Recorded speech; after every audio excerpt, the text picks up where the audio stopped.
Olá, alunos do sétimo ano da redação. Espero que todos estejam bem. Na aula de hoje, faremos a continuação do módulo 8.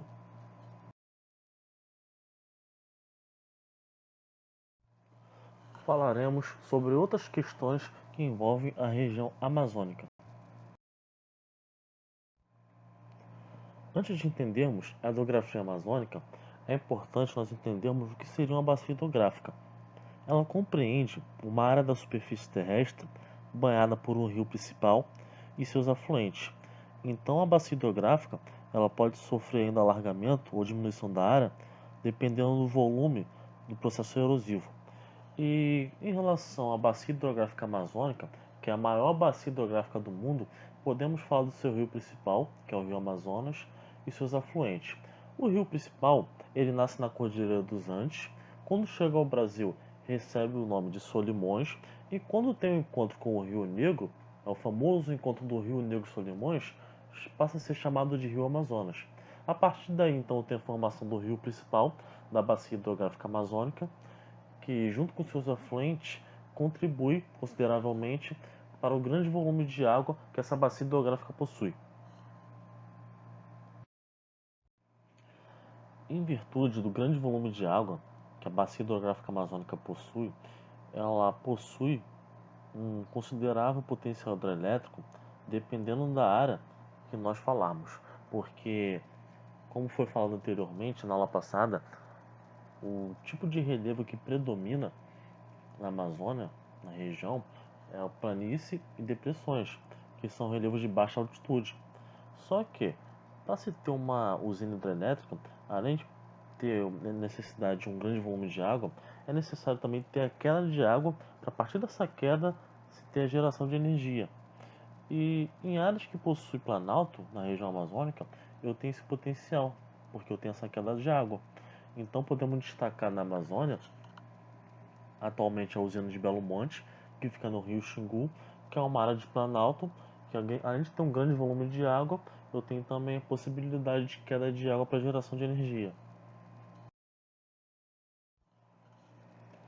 A população amazônica ela pode ser considerada miscigenada, à medida que, ao longo dos anos, ao longo dos séculos, devido aos fluxos migratórios, em virtude de atividades econômicas desenvolvidas naquela região, conforme já foi mostrado na aula anterior, atividades essas ligadas ao ciclo da borracha, por exemplo, as chamadas drogas do sertão, e atualmente até mesmo em relação à atividade industrial da chamada Zona Franca de Manaus. Então essas atividades atraíram migrantes de diversas regiões do país, e a partir disso ocorreu uma miscigenação muito grande. Só que, em decorrência de toda a ocupação histórica, até os dias de hoje, na região norte, a população amazônica ela tem um predomínio muito grande da população descendente de indígena ou miscigenada com descendente de indígenas. A concentração fundiária, a concentração de terra na Amazônia, expulsou os pequenos agricultores das maiores terras existentes nessa região. Então, a partir disso, os agricultores eles passaram a cultivar seus produtos agrícolas em áreas mais afastadas, de mais difícil acesso, até mesmo em áreas indígenas, prejudicando sua produção. O mesmo aconteceu em relação ao extrativismo, onde hoje em dia empresas mineradoras de extração de produtos, como por exemplo látex, acabam concentrando atividades, terras, possibilitando o enriquecimento a partir da matéria-prima dos produtos oriundos da região amazônica e, em contraste em relação a isso tudo, os pequenos produtores e as pequenas cooperativas de extrativismo acabam se prejudicando e tendo um rendimento menor. E em relação à agropecuária, é importante salientar que a expansão da fronteira agropecuária em relação ao centro-oeste se expandiu também em relação à região norte, possibilitando a concentração de terras ainda maior nessa região. E a consequência grave, que foi falado inclusive anteriormente em relação a isso, é justamente o desmatamento para que tenha a produção agrícola e a produção pecuária. E em relação ao extrativismo, a produção desenfreada acaba tendo um processo onde não é respeitada a sustentabilidade da floresta, ocasionando inclusive, dependendo do produto, a escassez. O caráter predatório de diversas atividades econômicas empreendidas na Amazônia como por exemplo a agropecuária, a mineração, as próprias hidrelétricas, além de agredir o meio ambiente, se não for feita de maneira sustentável, ela acaba também acirrando os conflitos sociais da região. Em muitos lugares, onde a devastação da floresta está ligada à obtenção do carvão, por exemplo, a exploração do trabalho infantil, a trabalho escravo, mesmo com denúncia de policiais, de órgãos, de ONGs, de maneira geral, ainda continua ocorrendo esse tipo de atividade ilegal. Até porque a fiscalização no Brasil acontece de maneira pouco rígida.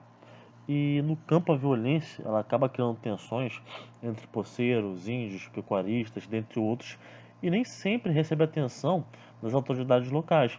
E em vista disso, eh, várias autoridades, vários líderes, inclusive já foram mortos devido ao fato de buscarem uma melhora da região em relação a esse conflito, buscar mediação, lutar pela floresta em si e acabaram sofrendo consequências gravíssimas essas pessoas. E a floresta amazônica, ela sofre grande risco diante de ações que buscam apenas o lucro, até porque hoje em dia as empresas elas buscam cada vez mais essas áreas, essas reservas florestais, e em contrapartida a população ribeirinha, os pequenos produtores, eles vão perdendo espaço nessa região. No norte do Brasil, encontram-se estados brasileiros que possuem maiores áreas de fronteira no país.